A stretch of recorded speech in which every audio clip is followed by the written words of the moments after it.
Thank you for joining us in another episode of USATF's Journey to Go Zone podcast. I am your host, Eric Kennard, joined by the Wallace Spearman Jr., and we have the Gabby Thomas, the ever elusive. She's been making me. We've been chasing you around a few different countries and continents to get you on this show right here. A hard interview to Yeah, catch. oh my But God. we're here. We And made not it. only fast on the track, but goodness gracious, you got that girl good, man. No magic. Transforming into the wind. How are you? I'm good. Happy to be here in LA. Happy to be on y'all's podcast. Thanks for having me. Thank you.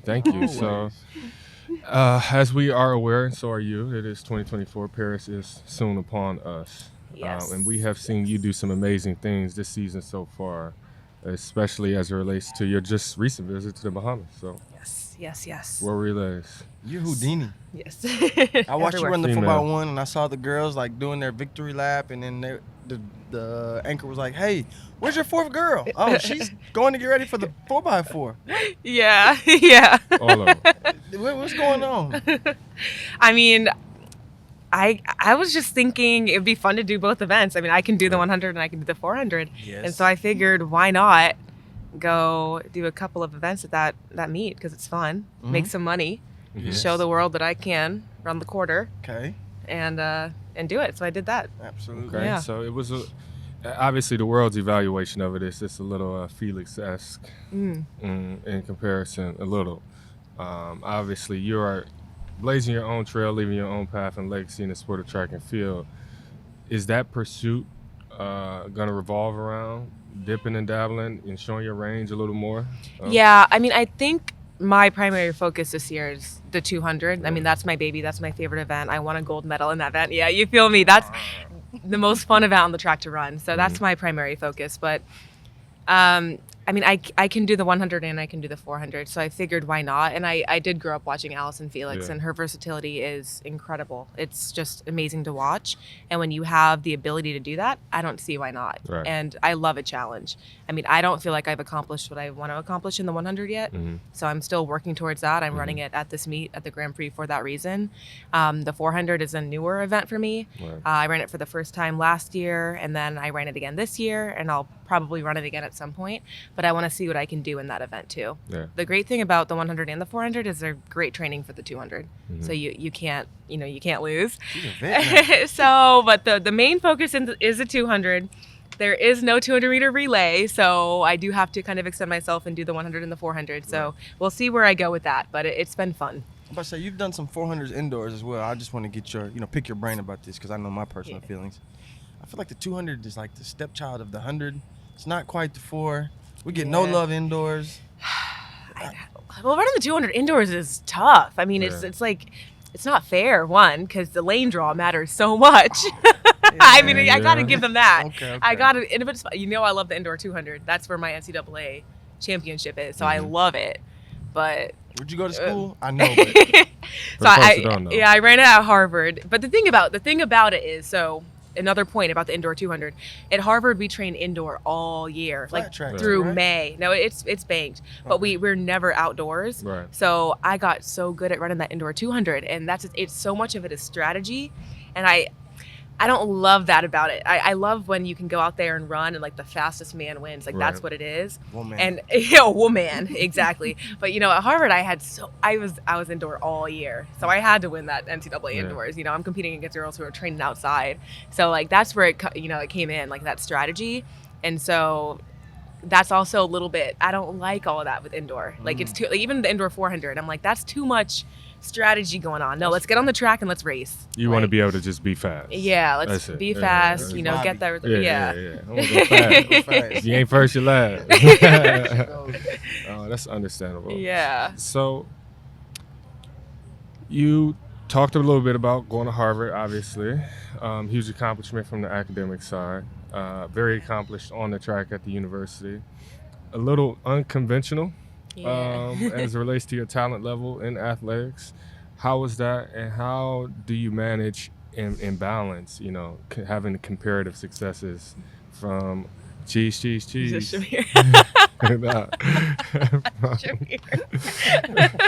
From We'll tell you about that later. We'll tell you about that. right. We're gonna bring that up. But how do you manage balancing, having high expectations in both academia and in athletics? So for me, the priority was always like academics. Yeah. So when I was in high school, I knew that I wanted to study neurobiology, and I knew I wanted to be in a program that had just a good neuro program that would set me up for life. And I kind of just went about it and doing whatever made me happy in that moment, wherever I felt like I could improve at that time. And it was never about like chasing accolades or like chasing this professional track career. Yeah. It was like, how can I just grow myself? And so when I visited Harvard, I loved the atmosphere. I loved the culture. I felt like that was a team where I could really grow as a person and also grow off the track. And I think that's a big part of just what made me so successful is I didn't put that extra pressure on myself in anything I was doing. Yeah. It was just, let's see how I can like enjoy this journey, go through this process and be the best athlete that I can be the best student I could be, and just, the best version of myself that I could be. Which it had its own adversities as well, right? I mean, you were quoted, you spoke a little bit about imposter syndrome and having the great ambition and passion for the things that you pursue and dealing with that. So how did you overcome that? And does that still play a factor in your pursuits athletically or professionally? I mean, I think anytime you put yourself in a situation where you're just in a room full of people who actually are at a more advanced place than you're gonna feel some degree of imposter syndrome. But I think that means you're doing it right. Absolutely. So, when I walked into the classrooms at Harvard, like I was never the smartest person in the room. Right. And that's really uncomfortable. But I have to put myself in those positions so that I can get better, so I can get more opportunities. And same with the track. Like when I moved to Austin and joined that training group with a mile run test. Oh my God! We talk about that. What's your time in the mile?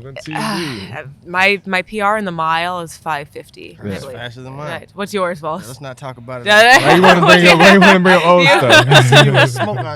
Smoke signal or something that disappears. What's the longest you've run actually? A mile in high school. A mile in high school. I stopped at 800 meters. Jogs in the morning sometime. You stopped? I stopped? So you didn't even run it? Well, no, I ran 800. I had never ran a mile before. It was the decathlon. And then at 800, I looked at the guy and I was like, "Do we get a pit stop?" Oh no! Man, you thought you was running a marathon, man. Even cars. You thought you get a water break. I watched the Indy 500. They get like breaks and stuff. So why do we? Okay, when you're on the track, I think you might. I know you do, but you don't. When you go on that track, it's oval, right? Yeah. There's a line at the end of the straightaway, right? That's called a what? The finish line? So what are you supposed to do at the finish line? Stop. Okay, so why am I continuing to go around this finish line? I will admit, can't read that well. I'll admit, my first ever race on the track, I was like 7. It was a 400, and we started, and I stopped at like the wrong line. Like I stopped like at the start line at 100 or something like that. It was like I stopped. It was like, no, keep going, and I was like, wait, hold on. We got to keep going. Like this is it. So what's the longest? So longest you've run is about 800 meters. If we're being honest. Next year, I did reps. it again the next year, and I didn't get to stop. But yes, that was my first time. So a mile. I mean, like 14, 15. I dibble and dabble in outdoorsmanship a little bit. Okay. Eric has been called half distance runner. He's half high jumper, half distance runner. I'm an athlete. Okay. Not to say nobody else is athletes, but I jog a little bit. You jog a little bit. I bike and hike, a little of that stuff. Okay. So. All right, I want to ask you about this as well. So, people you don't know, this is one of our elite sprinters, and iron sharpens iron. She has a training group, and they're doing things the right way. The Bailey Bunch. Is it the Bailey? Very, very active with the video content, if you're all unaware. So talk to us about the dynamics of you and your training. Because some of those videos y'all post are hilarious. The name of your training group first, and then, So I am part of the Bailey Bunch. We train in Austin, Texas with Coach Tanja Buford Bailey. There are about 8 of us. Right now it's me, Tamara Clark, Celera Barnes, Lena Irby, Cambria Sturgis, Christina Manning. Hurdler. I don't know. We got some hurdlers. And then we have a Jamaican hurdler, an Irish hurdler. So it's a good group and a couple of 400 hurdlers.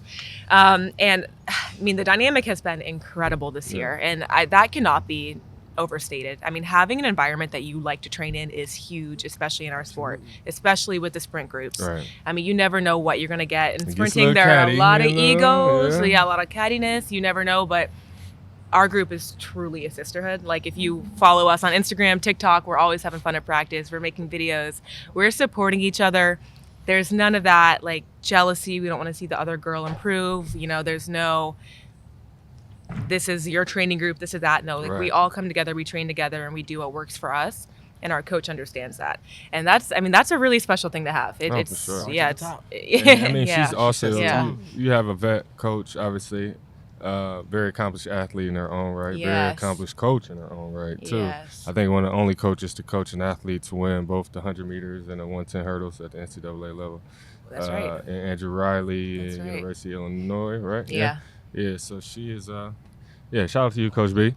Yeah, Coach Bailey is great. I mean, she is the reason I moved down there. I mean, it's also really special to have a female coach in this space. For sure. Like just being a pro athlete in itself and being around like this all woman female group is special, but also having a coach who is a woman. I mean, you can connect with her on a way that you can't connect with other male coaches, and then having that understanding is so great.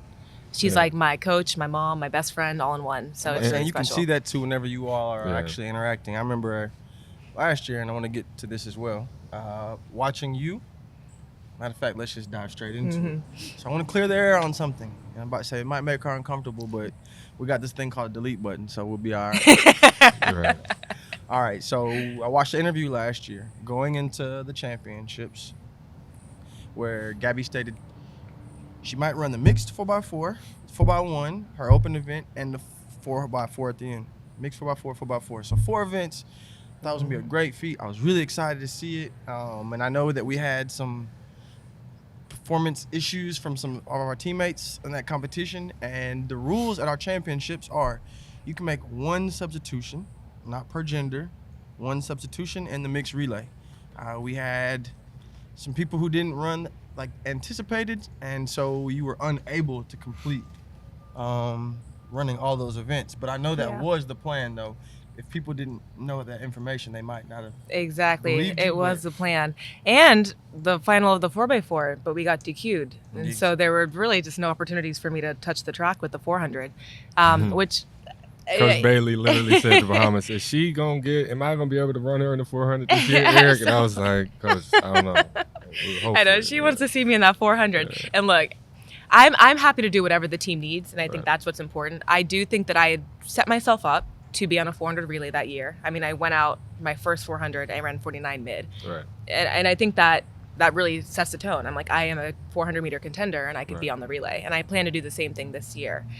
That being said, if the team doesn't need me to run on the 400, or the schedule doesn't allow it, or you need to make substitutions, or something happens, you have to understand that. Absolutely. And I do think that everyone who's watching or who follows track has to understand that there's nothing set in stone when it comes to relays. You got to do what Team USA needs. And it's also not a greed thing. Your perspective is being a team player versus trying to rack up the hardware. Exactly. So there's no hard feelings. The coaches got to do what they have to do. Right. And all we can do as athletes is we have to set ourselves up in a position to be ready. Now here's something that you might not know unless you were there. So the night of the mixed 4x4, Team USA has to go on a different route. But you're still there and you're practicing. You ran a time trial. I was impressed. But you ran a time trial. I was ready. So I went there and I was ready. I'm like, so I don't know what's going to happen, because things change like 10 minutes before the call room. So you never know what's going to happen. So I was ready to run. But when I didn't run, I ran a time trial right after that. I had a 400 meter all out sprint right there on the warm up track. Timed it. Coach Bailey was rolled out. Time. She was on demon time. Coach said we're gonna be ready for that 4x4. Exactly. When it and comes a couple days later. Went to go medal in the 200 after doing that, and was ready for the 4x4 as well. Exactly. Exactly. Wow, that speaks. And speaking of like last minute changes, even the 4x1 itself. Oh yeah. I mean, you don't know with the 4x1, you really don't know what's about to happen, because we have a lot of sprinters who could make that team. I mean, honestly. Team USA in the 4x1 is going to do well no matter who we put on the team. So it really comes down to, who's ready, how the handoff's going, all these other factors that go into it. I had never practiced third leg before in my entire life. All the secrets are out on this episode. All right, listen, we airing all the dirty laundry, the underwear hanging on the wire. You were at relay camp. We just didn't. We one. wouldn't expect that I would need to, right? The plan was that I would be second leg because that's where they wanted me and where I would fit. But things changed, things happen, and like last minute calls had to be made. Yeah. And so we had to make a shift. Coach Michelle called me that morning and she said, God spoke to me. I knew what I needed. She nailed what God spoke to me. Mm-hmm. There it is. Mm-hmm. She just had a feeling. She was like, I know this is what the team needs right now. We need you to come, be third leg, figure it out. You need someone who's going to be dependable, who's not going to freak out at the line because of this last minute change, and get the job done. And y'all did exactly the team made it work. too. Yeah, we made it work. Exactly that. But I think that goes into some of the hard work that people don't see as part of like our domestic spring relay program. And so you learn how to run every leg. Yep. So you could have went first, second, third, or fourth. You're that versatile, in my opinion. So thank you.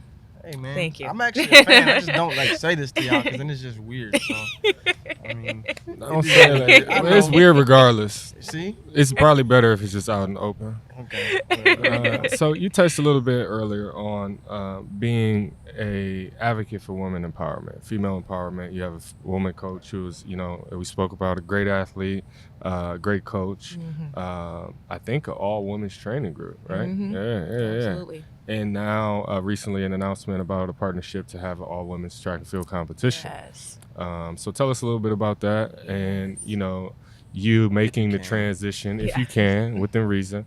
You also making the transition to have an impact not only on the track but outside of what happens on the oval, and then for the business of track and field, into the business of track and field. I mean, we are in a really great moment for women's sports right now. I mean, you're seeing it in soccer, you're seeing it in basketball, you're seeing it everywhere, but especially track and field, because the women in track and field, we just have such an amazing product. Like, so much talent. People are hopping on the track, breaking records. They're amazing lineups. Like, people are excited to watch us compete. So I'm loving this moment for us. And like I said, women empowerment is everything to me. I mean, it's what got me into the sport. Like, watching the other women like Sonia Richards-Ross compete and like reaching out to us and making sure that we understand what's going on, how to get on the circuit. Like, that's why I am where I am today, because of other women before me who have paved the way, who have talked me through it, who have helped me, especially my coach. So I want to do the same thing for the younger generation, after me, as they go into sports. Like, we need that. It's so important. And I could go on and on about how important sports are for young girls and how much you grow from it and the opportunity that it provides you. But in track and field, I think we are in a special moment for that. This meet with Alexis Ohanian, the 776 Invitational, is just the start to, I think, what could be a really amazing era for track and field. So this is an all-women's event. It's kind of a precursor probably to a larger league that would happen after the individual track event. But this is going to be the biggest prize purse like in track and field history. Man. And this is for women. Like, it's incredible. Like, women are going to be spearheading this, and like women are going to get the pay that they deserve, that we've earned for ourselves. So it really is incredible. I'm excited. Alexis has really taken it upon himself to talk to us, like talk to the athletes first and figure out what we need, what we want to see, what should be, changing in our sport. And so that's kind of what this meet will showcase, just a cultivation of that. But I love that he's come to us before making these decisions. And before stepping into the space. Yeah, exactly. Like, he's talking to us. And so I think that's really important. And it's going to be a really special event. People love track and field.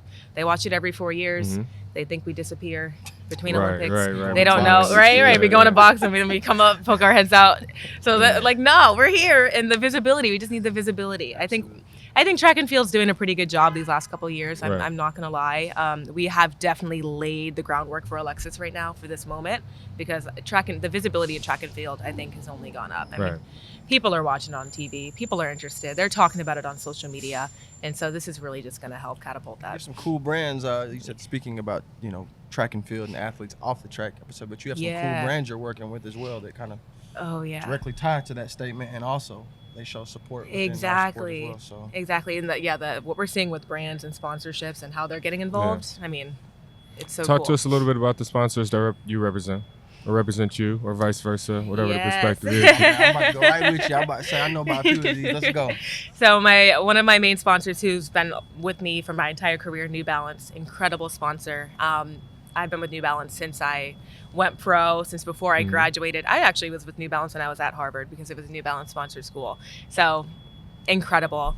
Some sponsors that I've acquired in the last couple of years: Delta, Eli Lilly, Toyota. Delta? Yeah, I mean, incredible Olympic sponsors. Omega. I like that. Yes, got the Omega right here. Yes, official timekeeper at Track and field. the. Omega. Yes. Oh yeah. But they're just really incredible on the journey. They're so supportive. You really can't be in the sport without their support and their help. It's really, really challenging. Just having access to even training facilities. Like we don't have a lot of stuff at our facilities. We train at a local high school track, so we kind of get it how we can get it. Right. We don't have a lot, so we have to do a lot on our own, figure it out, recovery tools, treatment, even the space we train out. I mean, we were kicked off of our last space, so we had to find this new one this year. So it's a lot. So track is a really like gritty sport. It's like a everything's grind, not just handed to I us. know So you these- ain't out here hopping fences, breaking that tracks. I mean, You know what I mean? sometimes we're hopping fences, right? Like we yeah. had to get on the track and just to get our training in, and people don't realize that. Like we're not set up. Like we don't have like a team and training facility like that. Like Right. we're Is that- just so- we're doing it. Would you like to see some type of infrastructure? Because I know a little bit about this, and I ain't gonna put Coach Bailey on blast. Like, she's not here to speak for herself, but I know that there's some ideas floating around. So, are you interested in that changing?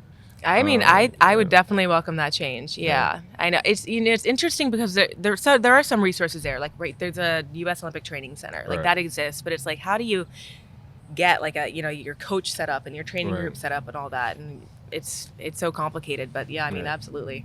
Any help we can get. You know, you can always go to Boston anytime you'd like to in Massachusetts, and I'm sure you got a key. You know what I mean? And, figure it out. You're not a stranger to the indoor facilities. That's right. At all. Well, I know we don't have you all day, and we definitely appreciate you finally. Leave. I'm just gonna say, look. I'm about to say, Gabby I has appreciate USA you, Track and Field bodyguards. These are my bodyguards right here. There's one behind the camera as well, but Yeah, they're not counting me. Look, I do not do your time will violence. come, sir. Look, we're a family. USA Track and Field family. I know she has her league coming out, but she participates at the USA Track and Field events as well. Yeah. And Absolutely. if you need us to talk smack at your league, not that we talk smack, that's not what we do. But we definitely plan on being there, obviously, and lend any support we can, even if that's just being fans. Huge fans of you, huge fans of the sport, and we definitely appreciate your time. As always. Thank you. Thank you for joining us y'all. for another episode.